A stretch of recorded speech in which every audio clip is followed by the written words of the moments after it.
এতদিন পর তারা বাংলা ইন্ডাস্ট্রির প্রয়োজনের জন্য আবার এক হয়েছে, আবার একসাথে ভালো কিছু করার চেষ্টা করছে। হ্যালো সিনেপ্রেমী, আমি আকাশ আহমেদ আবারও চলে আসলাম আপনাদের প্রিয় চ্যানেল সিনেটক। আজকে আমরা কথা বলবো ধূমকেতু মুভির ট্রেলার নিয়ে। তার আগে কথা বলেনি দেব শুভশ্রী জুটি নিয়ে, যেটা দীর্ঘদিন পরে আমরা আবার হলে দেখতে পাবো। যদিও আমরা না, বাংলাদেশে মনে হয় না রিলিজ হবে, ইন্ডিয়ার দর্শক হলে দেখতে পাবে। যে কারণে অনেক দর্শক খুবই এক্সাইটেড, তারা আবার এই জুটিকে দেখতে পারবে। আমিও অনেক এক্সাইটেড, কারণ আমার খুব ফেভারিট একটা জুটি ছিল দেব শুভশ্রী। একসময় তাদের অনেক মুভি দেখেছি, তাদের সেই খুনসুটিগুলো, রোমিও চ্যালেঞ্জ, এরকম অনেক ছবি দেখেছি তাদের। দেখছি তোমার বাবাকেই সাপোর্ট করছো।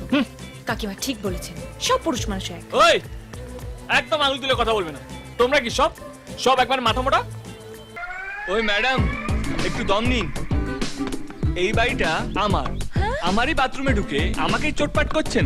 বাহ, তোমার বাড়ি মানে? ও শিট, এখন আমাকে তোমার বাড়িতে থাকতে হবে? নেভার। এতদিন পর তারা বাংলা ইন্ডাস্ট্রির প্রয়োজনের জন্য আবার এক হয়েছে, আবার একসাথে ভালো কিছু করার চেষ্টা করছে। এটা অবশ্যই অ্যাপ্রিসিয়েট করার মতো একটা কাজ। আর এই ধূমকেতু মুভিটা অনেক আগেই শ্যুট করা, এখন রিলিজ হবে। তবে হ্যাঁ, দেখে কোথাও মনে হবে না যে এটা অনেক আগের মুভি, মনে হবে এখনকারই মুভি। তো চলুন ধূমকেতু ট্রেজার নিয়ে কিছু কথা বলা যাক। প্রথমেই দেখা যায় বরফ ঢাকা একটা পাহাড়ে দেব বরফ ভাঙনের হাত থেকে বাঁচার চেষ্টা করছে।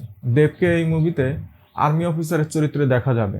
এখানে তার আর শুভশ্রীর একটা ভালো কেমিস্ট্রি, লাভ অ্যাঙ্গেলও দেখানো হয়েছে। তারপর দেব দেশের জন্য কিছু একটা করবে, আর তা দেশের জন্য হয়তো ক্ষতি বয়ে আনবে, যে কারণে দেব এবং দেবের ফ্যামিলি বিপদের সম্মুখীন হবে।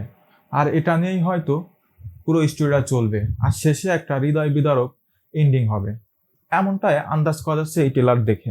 সাধারণ জীবনযাপন করে আমি আমার পরিবারের একটাও দায়িত্ব পালন করতে পারিনি,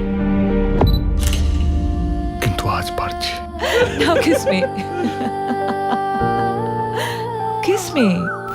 ট্রেলারটা 2 মিনিট 57 সেকেন্ড, বাট এমনভাবে কাটা হয়েছে স্টোরির খুব একটা কিছু বোঝা যাচ্ছে না। তবে আমার ট্রেলারটা দেখে এগুলোই মনে হয়েছে।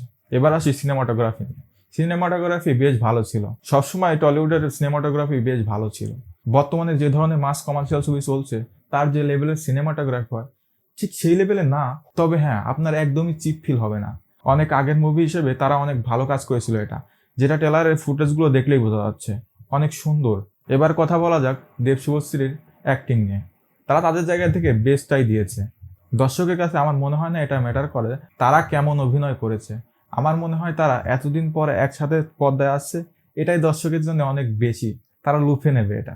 ওভারঅল বলতে গেলে ট্রেলারটা বেশ ভালো ছিল, ভালো একটা অ্যাটেম্প ছিল সেই সময় রিলিজ হলে হয়তো আরো বেশি ভালো হতো।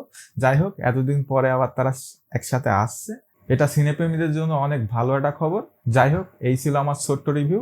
আপনার কেমন লেগেছে অবশ্যই কমেন্ট বক্সে জানাবেন, আর হ্যাঁ, আমার চ্যানেলটাকে অবশ্যই সাবস্ক্রাইব করবেন।